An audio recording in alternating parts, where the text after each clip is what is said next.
Buenos días, ¿cómo está, doctor? Excelente, espero que ustedes estén igual de bien. Mi nombre es Francisco Fernández, voy a estar al frente de ustedes como facilitador de esta asignatura. En estas semanas, la idea es guiarlos por este mundo del conocimiento de la epistemología.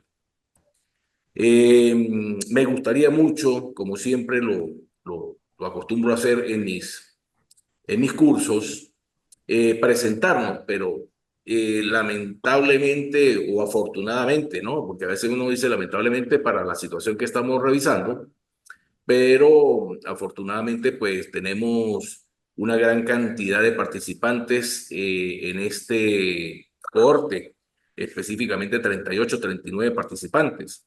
Y ya veo que tenemos varios conectados, un gran grupo, por lo que si comenzamos a presentarnos uno a uno, vamos a, bueno, a ocupar el tiempo de este encuentro solo presentándonos, ¿no? Sin embargo, la idea, bueno, es tener una interacción mediante este medio.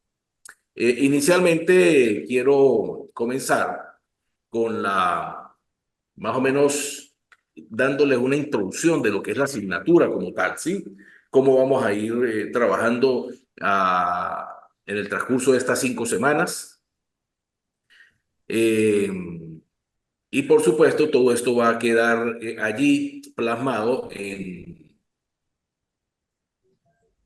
el aula virtual. Siempre pues vamos a tener ese medio, ¿no? Para mediar. Como les decía, primero vamos a hablar de la asignatura un poco, ya que en el aula virtual aparece una gran parte de información, pero bueno, muy específica. Y a veces pues abordamos las cosas no de la manera que debemos abordarlas.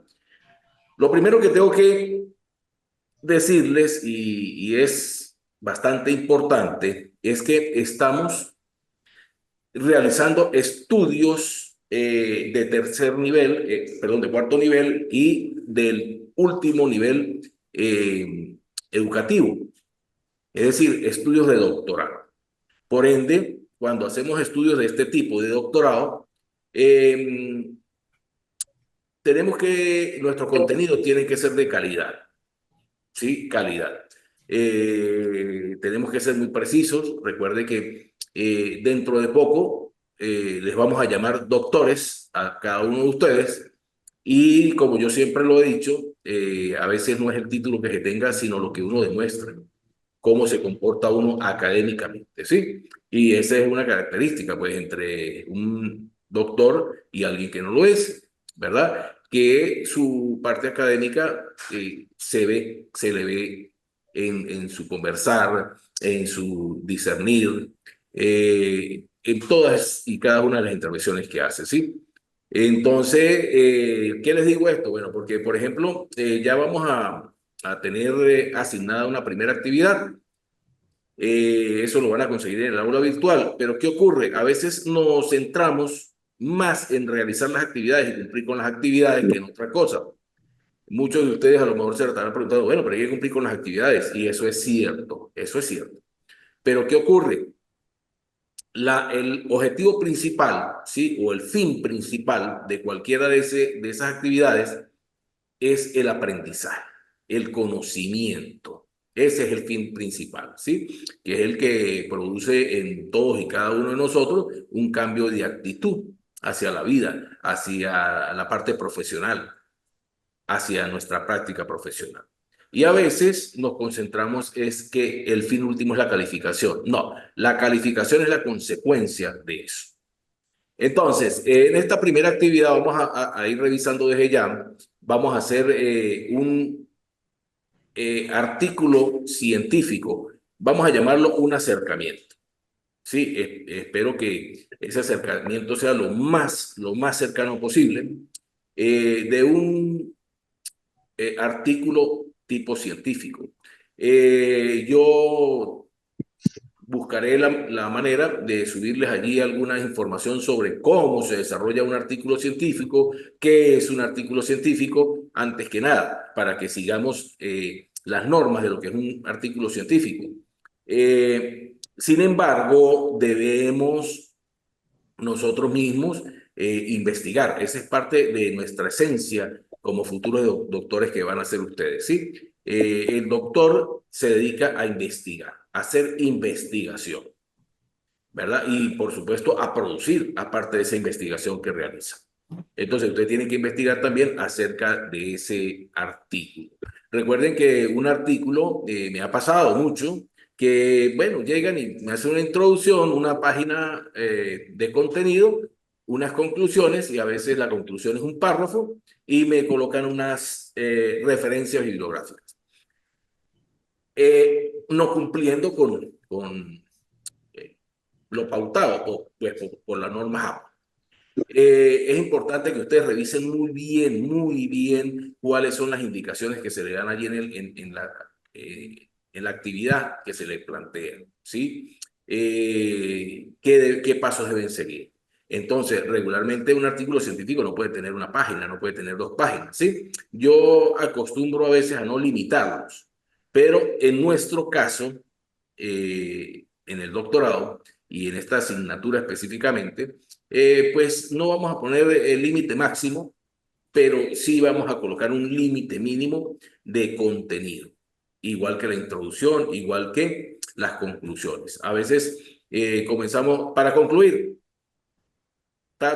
tres, cuatro líneas, un párrafo de 6 líneas máximo, no. La conclusión es donde dejamos plasmado qué fue lo que nosotros revisamos, investigamos y qué fue lo que dedujimos de esa investigación.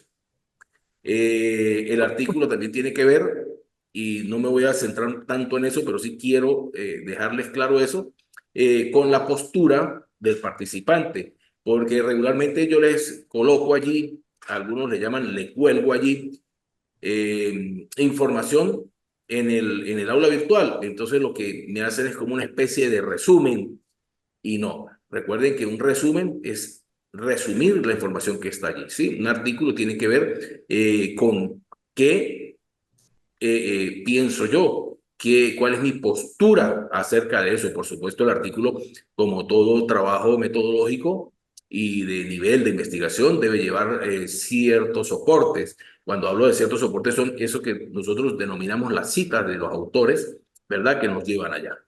Entonces, igual, la segunda actividad que va a ir más adelante tiene que también ver con unos mapas conceptuales que yo les voy a ir mostrando ahorita dentro del desarrollo también, y tenemos que revisar el mapa conceptual. Finalmente, con respecto a esto, es muy importante convertirnos en árbitros, pero ¿en árbitros qué? En árbitros de contenido, porque resulta de que nosotros cuando ingresamos a la red, ingresamos a Google, nos encontramos con una cantidad infinita de información. A mí me ha pasado que busca un artículo y me dice que tiene 1 millón y tanto de páginas, pues, con información de ese artículo. Imagínense toda la información. En algunas, pues, es repetitiva, pero en otras no es cierta. Inclusive, hoy día es muy fácil conseguir mapa conceptual sobre la epistemología, y usted revisa y bueno, allí hay infinidad, y resulta que la mayoría no son mapas conceptuales, la mayoría son mapas semánticos u otra forma de organizar el conocimiento, mapas mentales, y es importante distinguir entre estas técnicas de estudio, técnicas de organizar el conocimiento, lo que diferencia a un mapa conceptual de un mapa mental, de un mapa semántico, de un flujograma o un diagrama de flujo, entre otros. Hay que revisar e interpretar lo que dice allí. A veces nos dice de forma jerárquica. Y forma jerárquica, bueno, vamos a hacer un ejemplo. El director, ¿sí? Debajo del director, ¿quién está? El subdirector, o creo que en Colombia le llaman rector también al director de una institución. Y debajo, ¿quién está? El subdirector o los subdirectores. Y seguidamente los coordinadores. Eso es una forma jerárquica, ¿verdad? Pero a veces también se refiere hacia donde apunta la flecha, ¿sí? También eso me da una forma de jerarquía, y no necesariamente es que manda más o manda menos, por decirlo de alguna manera. Entonces, bueno, Lo importante de todo esto es que estemos claros que tenemos que hacer las actividades con un nivel en el que nos encontramos estudiando, que es el nivel de doctorado, el último nivel del escalafón educativo. Eh, Allí aparecerán las actividades. Sin embargo, ustedes van a tener la oportunidad de comunicarse conmigo. ¿Cómo se van a comunicar conmigo? Bueno, por el aula virtual se pueden comunicar conmigo. Por allí me pueden formular cualquier pregunta que ustedes consideren, cualquier duda que tengan, ¿sí?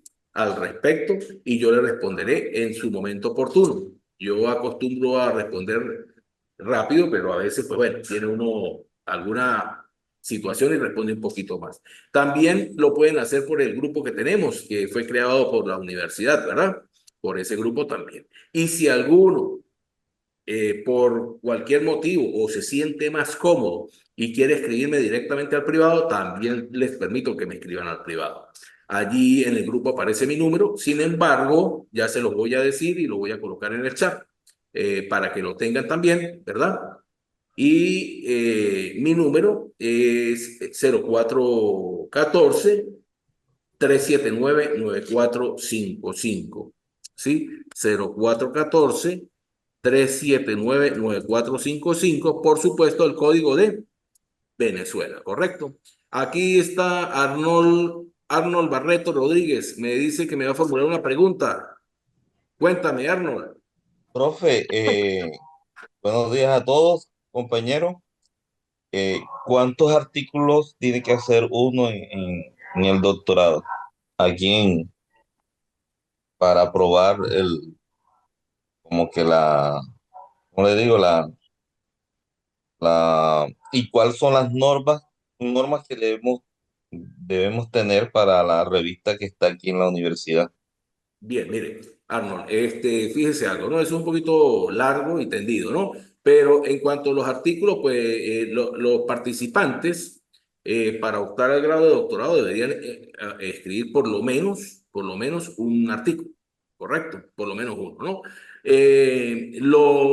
¿Cuáles son las normas que deben seguir para publicar en la revista de la universidad? Este, Eso es directamente con la universidad, con el profesor o el doctor Marcos Méndez, ¿sí? Sin embargo, déjame revisar, conversar con el doctor y a ver si él me hace llegar esa normativa específica y yo se las hago llegar vía aula virtual, ¿correcto? ¿Y en qué tiempo tienen que publicarlo? O sea, en el primer semestre, en el segundo, en el tercero. Pues mire, ustedes van a tener unas asignaturas que tienen que ver con los estudios individualizados. Y allí pues comienzan ustedes a hacer ese trabajo. Allí. Sí, de todas maneras, desde ya pueden comenzar ustedes a escribir. Sí, recuerden que un artículo, vuelvo y les repito, tiene que ver con la posición de quien lo escribe, ¿sí? Por otro lado, pues bueno, van a tener su tiempo porque es en el transcurso de la carrera, pues del doctorado, ¿no? El artículo, ese es uno de los objetivos de yo colocar la primera actividad con un artículo académico, ¿sí? A lo mejor algunos de ustedes o muchos saben ya, han realizado algún artículo académico o lo han publicado, seguramente, pero otros no. Entonces la idea es comenzar a hacer actividades que nos lleven a eso. Y esa es la idea, comenzar ustedes a ver cómo se hace un artículo académico y que tengan conciencia que el artículo académico se escribe de la misma manera, simplemente que cada revista donde se publica arbitrada tiene sus normas particulares. Entonces lo que tenemos que es adaptar nuestro artículo. Y desde ya vamos a comenzar, desde ya a hacer, a dar esos pasos, ¿sí? Producir. Con respecto a qué va a ser nuestro artículo, específicamente con respecto a la asignatura epistemología, pero que tenga ese cuerpo y que se revista como artículo académico. Allí en el chat acabo de colocar mi número telefónico, lo repito, 0414-379-9455, código Venezuela, ¿verdad? 058 creo que es, no se me escapa. El que desee comunicarse por esa vía, con mucho gusto lo atiendo.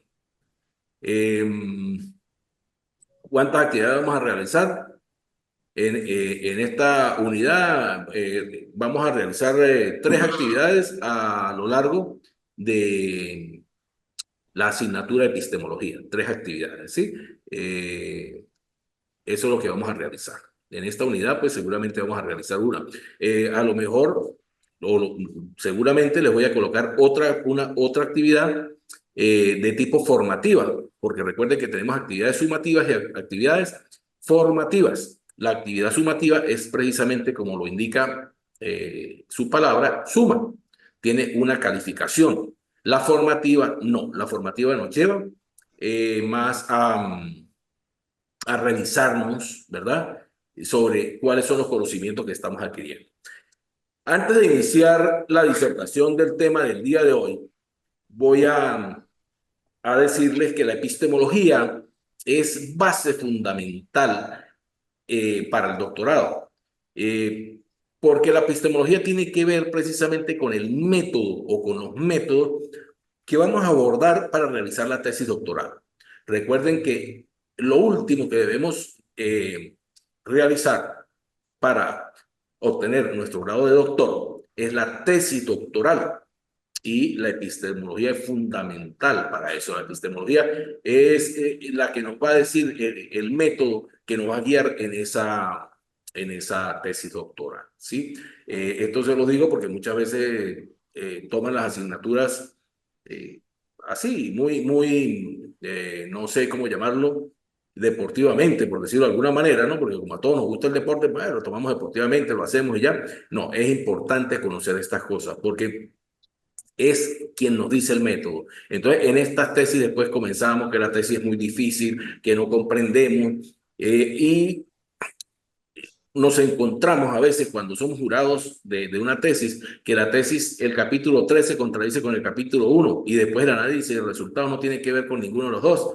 Y eso es por eso, porque tenemos desconocimiento de lo que es la parte epistemológica, el método epistemológico que vamos a utilizar para guiarnos durante nuestra investigación.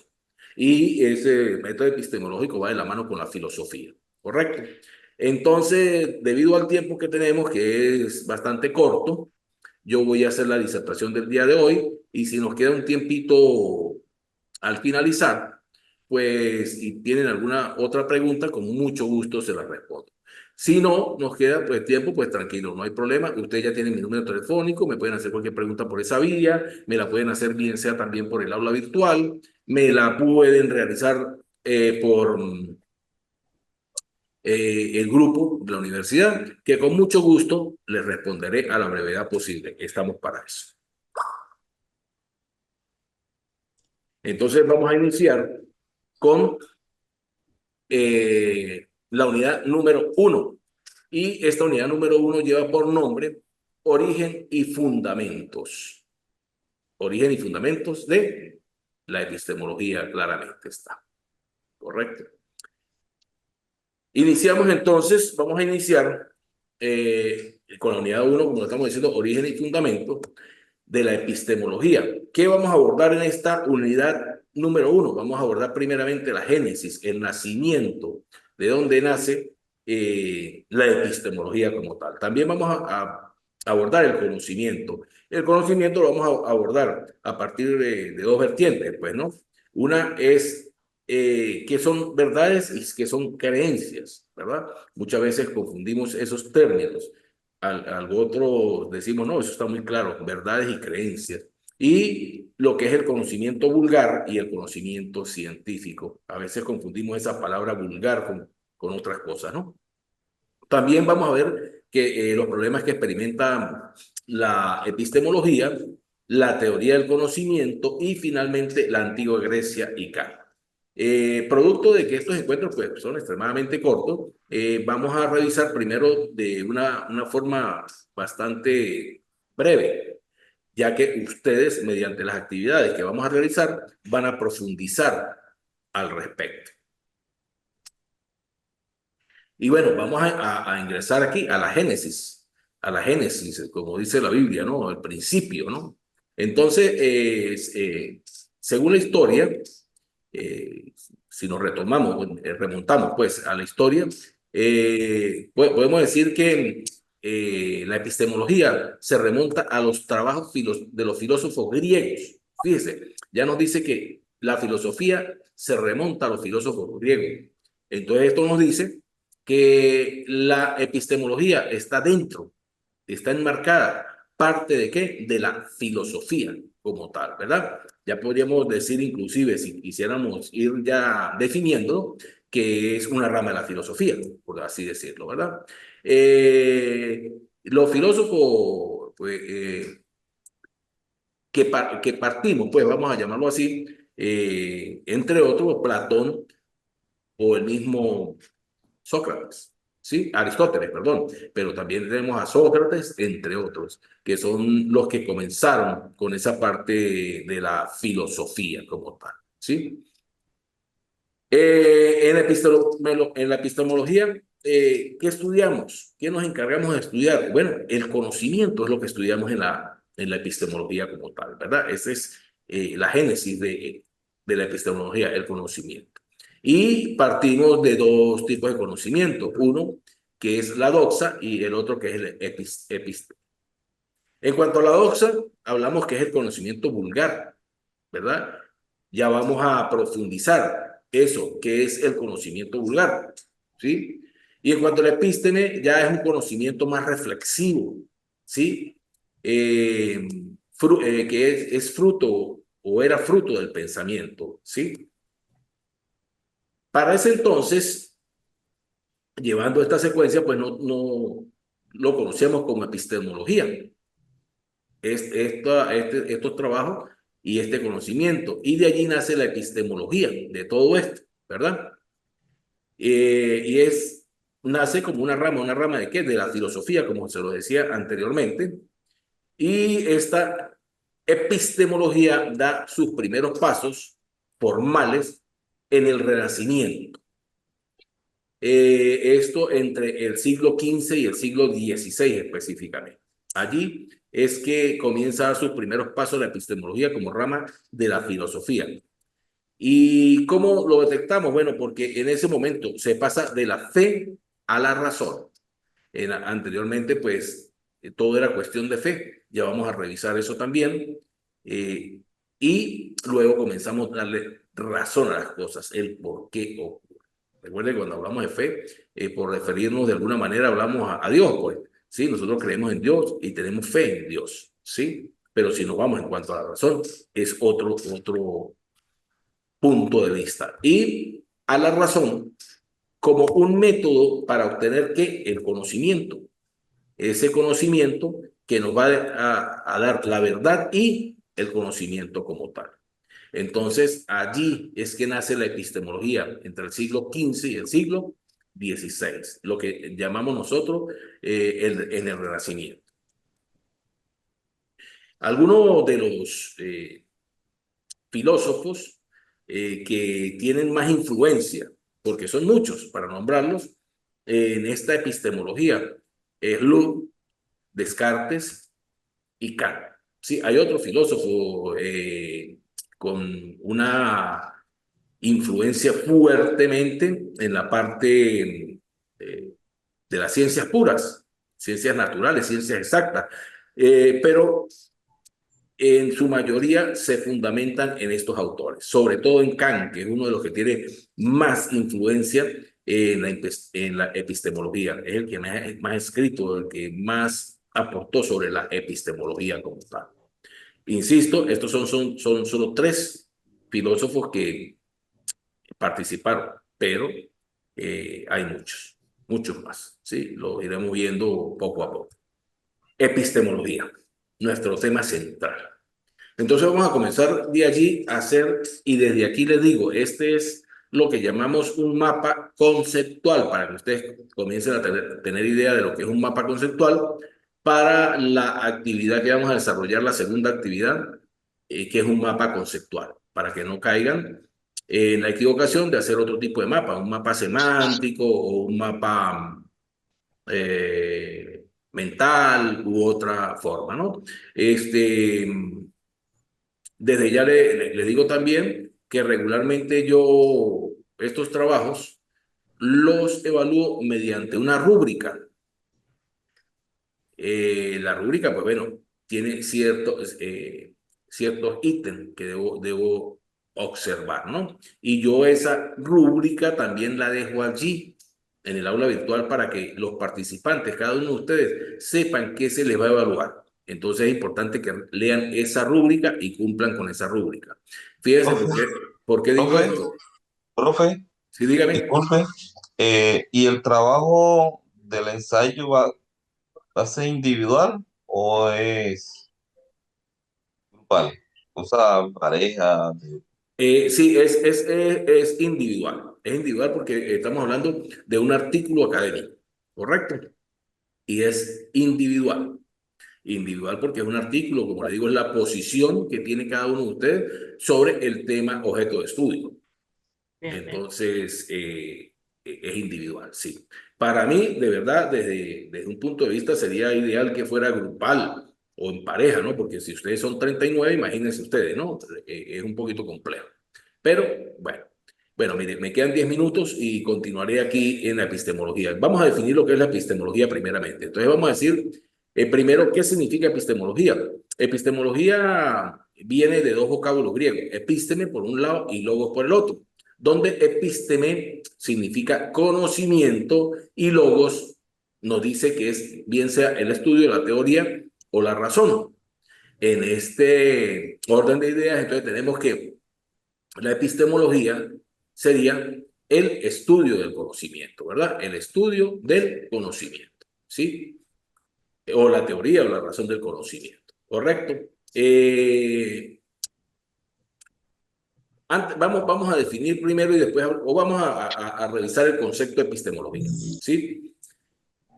Porque hay cierta importancia. A veces, algunos autores, y eso tienen que tener ustedes mucho cuidado cuando vayan a internet a buscar, confunden epistemología con nociología. Y como ustedes ven allí, le coloco yo aquí un signo igual. Dice que hablar de epistemología y hablar de nociología es igual, que son conceptos iguales. Es decir, en la lengua, en castellano, son sinónimos.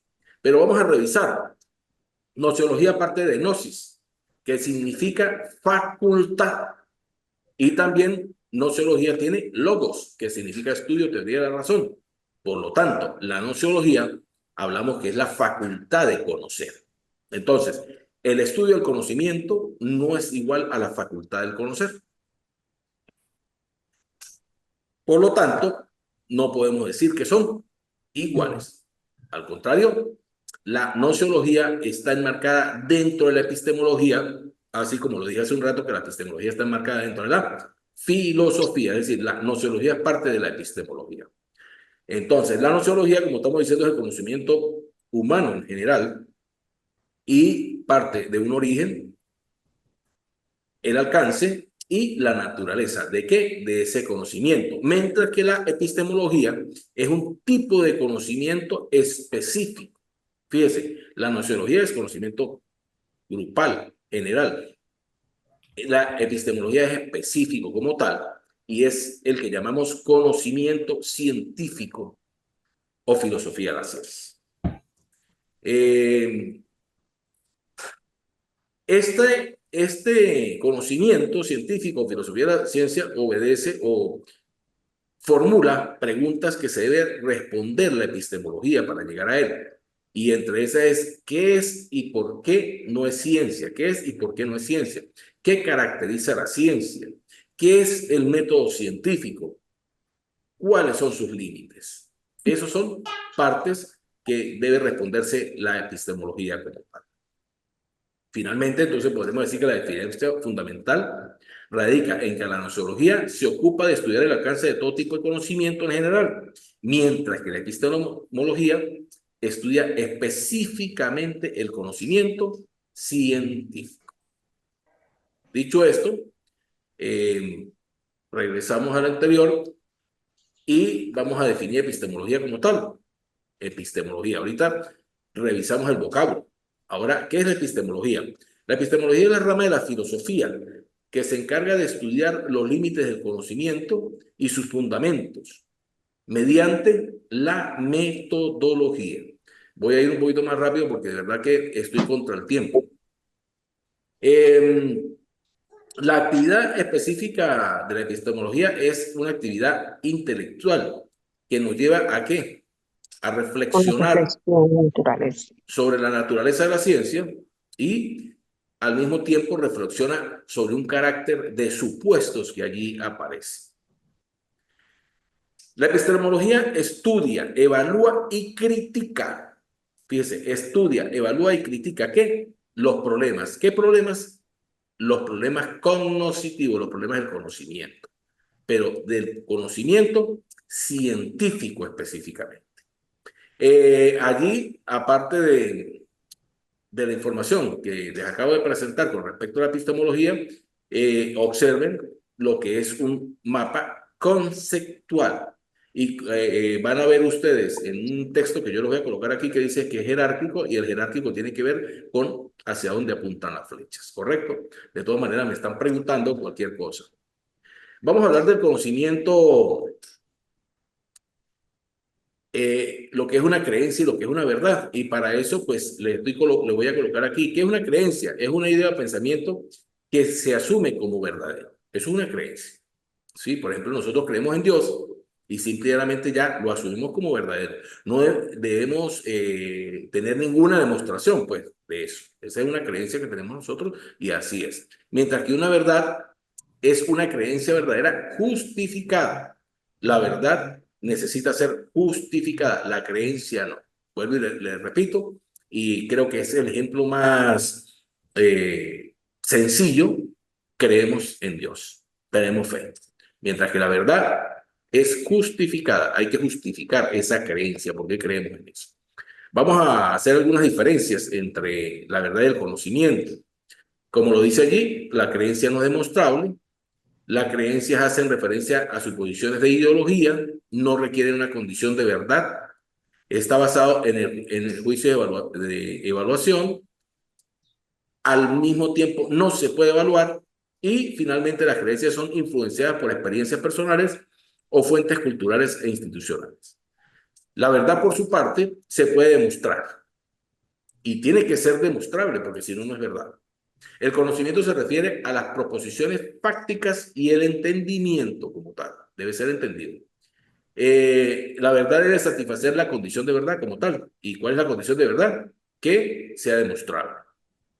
La verdad está basada en un hecho objetivo, es decir, la subjetividad queda a un lado. Puede ser evaluado y juzgado como tal y es algo verídico que se puede probar sin una influencia externa.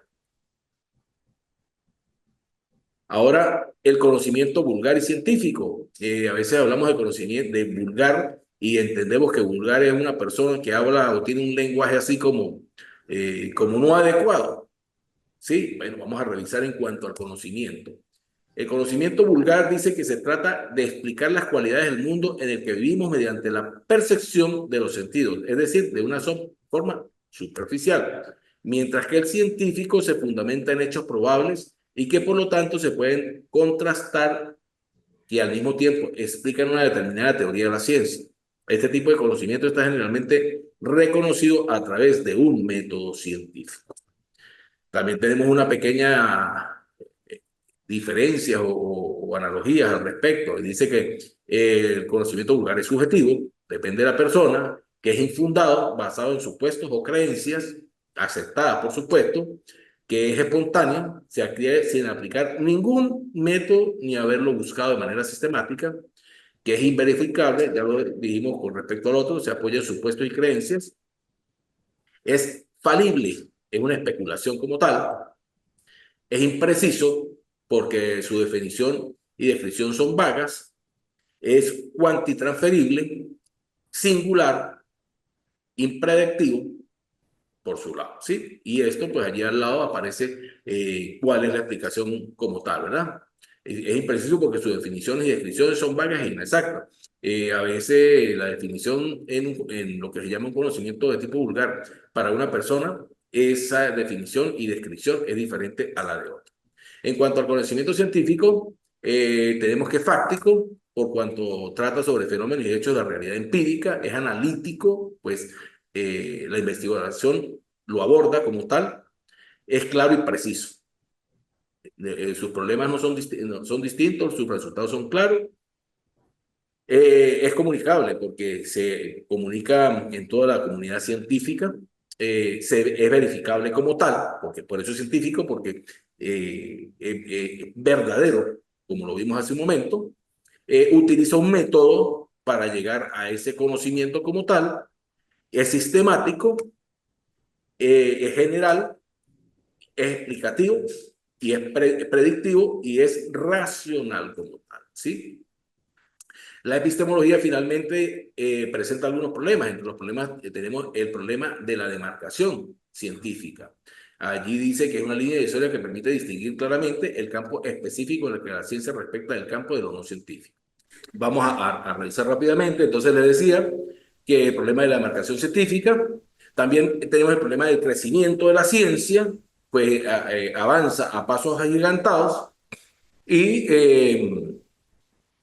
a veces, bueno, lo que ya es nuevo hoy y ya parece que mañana es viejo, pues, por decirlo de alguna manera, ¿no? No exactamente tácitamente, ¿no? Sí, pero ya mañana aparecen cosas nuevas. Eh, Tenemos también el problema de la validez del conocimiento científico, ya que pues es necesario validarlo específicamente y para validarlo pues necesitamos un método específico para tal cosa. Otro de los problemas de la epistemología es el problema del método o la lógica de investigación científica. Tiene que ver con el anterior. Se debe seguir un método específico y, como les dije anteriormente, buscar no se contradiga como tal. Y finalmente, entre los problemas de la epistemología están los supuestos ontológicos, axiológicos y éticos de la actividad científica que comparten los miembros de las comunidades científicas. ¿Sí? Hasta aquí, pues, la presentación que tenemos. Sin embargo, es importante resaltar varias situaciones, ¿no? Con respecto a lo que tenemos que revisar nosotros lo que es el método, lo que es la actividad que vamos a tener y no dejar de entrar al aula virtual. El aula, pues creo que se activó el día de ayer, no he colocado específicamente. Tener muy en cuenta que en la red aparece mucha información, pero mucha, que no necesariamente es cierta. Yo en el aula virtual voy a colocar dos videos. Un video que se va a llamar Epistemología en un minuto y el otro que se va a llamar Ontología en un minuto. Eso es para que ustedes revisen dos cosas. La primera, que es la ontología como tal. Y en cuanto a epistemología en un minuto, para que revisen ese video, que es, a mi juicio, es bastante bueno, interesante, pero que sí tiene algunas fallas. Y eso son posturas que, como lo dije hace un momento, que asumen algunos autores y no necesariamente son ciertas. Y no porque lo diga yo, sino porque lo dice la investigación como tal, ¿sí? Entonces, ese video quiero que antes de ustedes comenzar a hacer la actividad, si es posible, vuelvan a revisar esta presentación que yo les di sobre qué es la epistemología, qué es la nociología, y que escuchen bien ese video que dice sobre esos dos aspectos. Y entonces, esa es una manera de revisar cómo hay información que aun cuando tiene mucho de verdad, también tiene algunas cosas que nos pueden confundir, por decirlo de alguna manera. Me quedan unos minutos, me quedan unos minutos. Si alguien quiere decir algo, preguntar algo, tiene alguna duda, lo escucho. Profe, muy buenos días. Profe, yo sí Bueno, tengo una inquietud. Estuve revisando la plataforma y las fechas no las han como arreglado y aparece que ya llevamos un año sin enviar trabajos. Entonces sí me gustaría que de pronto eso el encargado hiciera la respectiva actualización. Sí, como les digo hace un momento, la plataforma la activaron el día de ayer, ¿sí? El día de ayer, específicamente en la noche, creo que fue. Y sí, eso yo lo vi. Es más, me aparecen 49 participantes y en realidad son 49, sí, algo así, y son 37, creo que son exactamente. 37 o 39. Entonces sí, eso se va a ir adecuando, eso lo van a actualizar y como le dije anteriormente, yo no he colocado las actividades, eso fue un curso anterior, ¿correcto? Pero está muy bien su acotación.